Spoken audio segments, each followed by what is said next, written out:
when we support one another, and we don't show discrimination. Oh, he's from Pakistan, I'm not going to support him. I'm from Arab, I'm not going to support him. He's from here. No. Allah Ta'ala said He created all of us from one single pair. Ya ayyuhan nas ittaqu rabbakum allazi khalaqakum min nafsin wahida. Some are black, some are white, some are in the middle. To show love to one another, especially what Islam teaches me and you.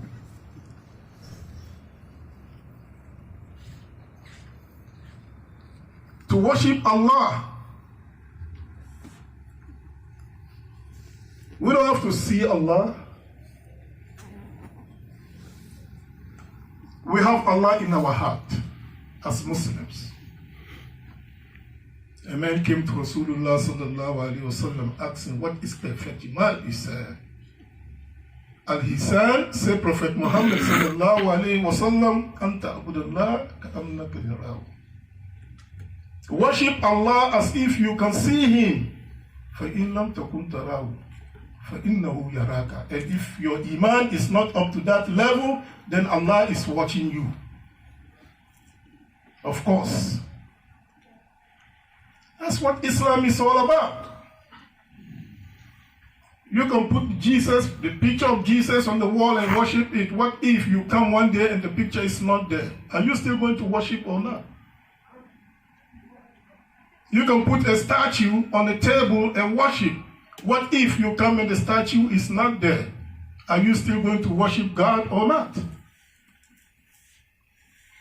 People used to worship the sun. When the sun set, no worship. People used to worship the moon. When the moon disappeared, no worship. All of this is the reason why Allah Ta'ala sent our beloved Prophet Ibrahim alayhi salam with the religion of Tawheed.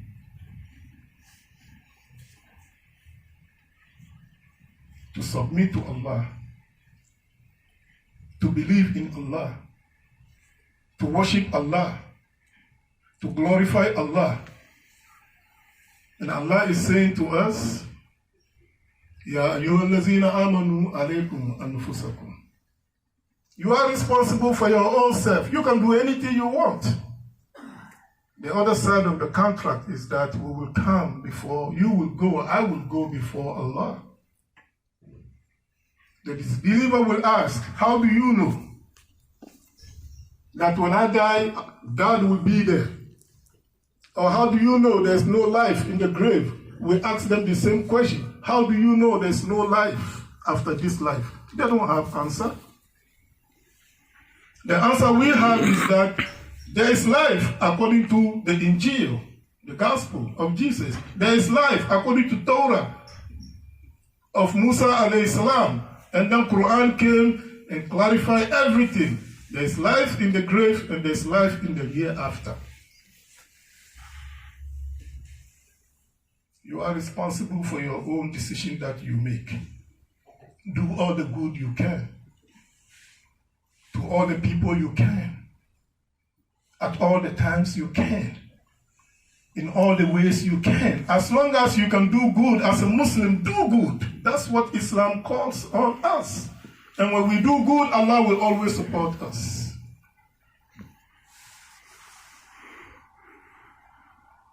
I was in Burkina Faso during my recent trip.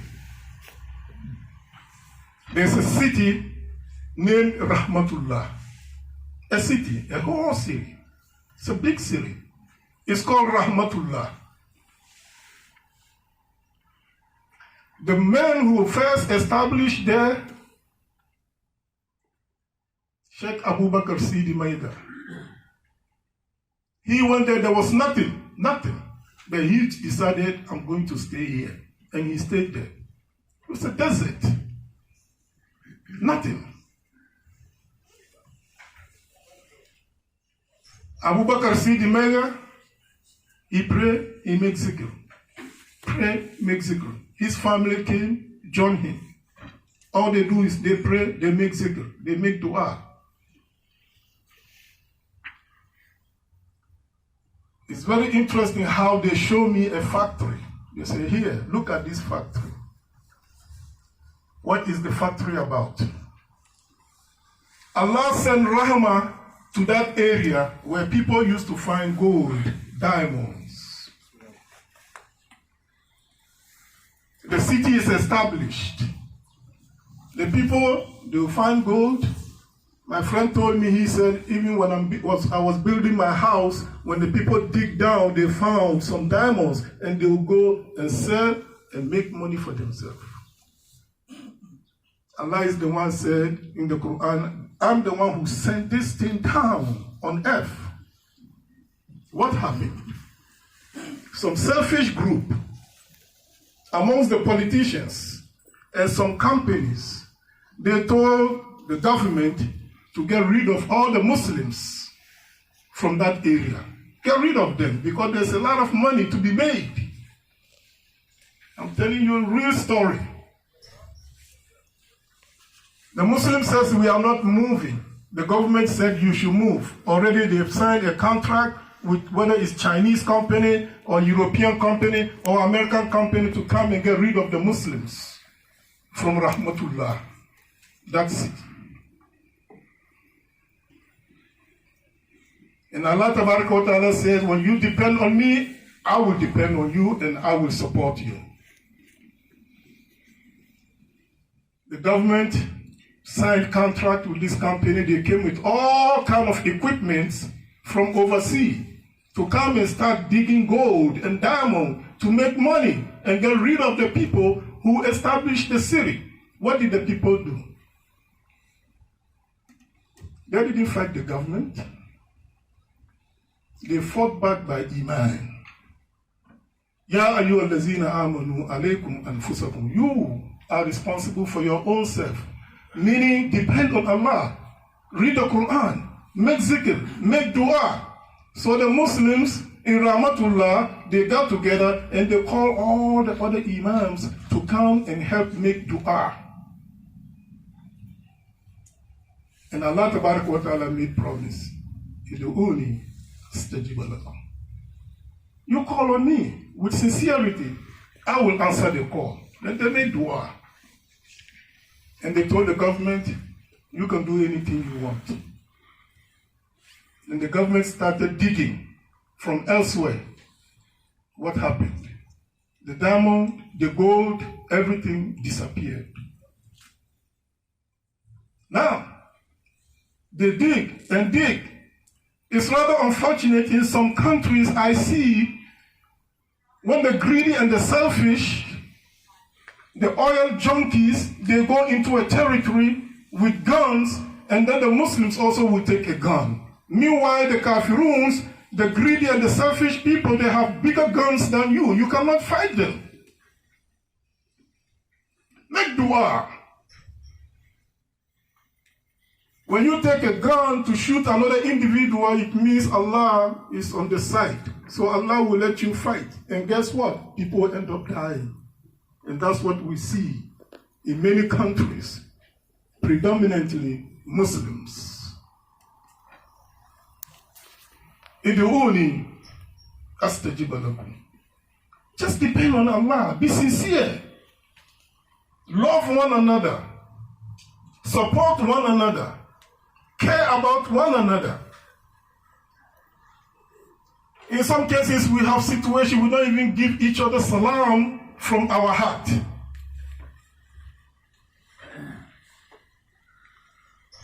Many years ago, Brother Kidar, my first night in this masjid, he told me our salat remains on the carpet. And I said to him, how so? He said to me, because we stand on the line and we don't trust each other, we don't care about each other, we don't show love to one another, and then we make salat together. The salat, he said, remains on the carpet until the day comes when we show respect to one another. We don't spy on one another. We got Muslims walking into different masajids, recording our khutbah to give to the enemy, so imams can go to jail. The good thing is, America is not like the Middle East. They will search, they will double check. And we're not terrorists, that's why we're still on the limber. If I was a bad guy, I wouldn't be standing here right now. Trust me. And yet still we make salah together with the undercover Muslims. Some president in the masjid, some chairman in the masjid, some, believe it or not, imams. And yet still working with the enemies to put another Muslim in jail. Ya ayyuhallazina amanu alaykum anfusakum. Oh, you who believe, you are responsible for your own self. Whoever gave you the chance or tell you go and spy on your fellow Muslims, you think they will be there when you come before Allah? Because they give you some couple of change in your pocket? You think they will help you? No. As a matter of fact, even in this dunya, they can tell you, we don't even know you. Who are you? My fellow Muslim brothers and sisters, Ya ayyuhallazina amanu alaykum anfusakum. And the best way to do it is to be a good Muslim. We start our khutbah all the time. Imams here in America. Imams in Africa. Imams in Asia. Imams in America, Europe, everywhere. South Central America. Ya ayyuhallazina amanu ittaqullah haqqa tuqatihi wa la tamutunna illa wa antum muslimun. Do not die except in a state of a Muslim. And what is that? Submit yourself to Allah. Not anybody else, but Allah. We go to work, we make money, we support our masjid. We thank Allah that the committee we have today, they do a fantastic job. They raise a lot of money. We paid $5,000 for whatever junk is in the room, we got rid of it. Now we got ready to fix it. So the women will be comfortable, especially during winter time. Those who gave sadaqah, alhamdulillah. Those who didn't have it to give, may Allah provide. But don't listen to anybody that tells you don't give to masjid. Wallahi, you lose big time. I know people like that. Whenever they say fi sabilillah for masjid, they don't give and they'll tell others don't give. Meanwhile, you have money in your pocket, you listen to the individual. Maybe that small change you give to help establish another room or to establish masjid, maybe that's the only chance you have to come before Allah and to be saved and to be rewarded. And yet still you listen to another individual who told you don't give, and you did not give. You come before Allah. You think you're going to say, oh, I know brother in Yonkers who told me not to give. Allah says, Ya ayyuhallazina amanu alaykum anfusakum. Strive. It's not easy. Because Muslims, shaitan is always working against us. We have to understand that. And we have to work against shaitan. Shaitan don't want you to make salat. You make salat, okay, shaitan will move to the next level. Shaitan don't want you to give sadaqah, to support masjid, to help the poor and the needy, to help one another. Here in Yonkers, I don't know anywhere else. Here in Yonkers, you can forget about the imam's salary. The imams are not on salary. Just give so we can re-establish somewhere. This is what we have for now. And I'm not giving up. Brother Tariq is not giving up. Sheikh Nabil is not giving up. The current board, we're not giving up. We're going to have a masjid somewhere down the line, inshallah. We just have to step up the plate and do the right thing. And when we continue to do the right thing, Allah made a promise. Inna Allah yudafi'u anil lazina amanu. I will support those who believe in me. And when Allah make a pledge, Allah will execute His plans. Allah will make it happen. But first, we have to show respect. We have to support each other. We have to humble ourselves. We have to understand Now, this is not about us.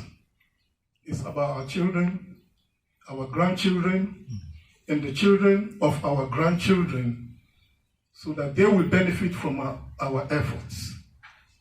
Inshallah, أقول قولي هذا أستغفر الله لي ولكم ولجميع المؤمنين والمؤمنات إنه كان غفور رحيم وآخر دعوانا أن الحمد لله رب العالمين.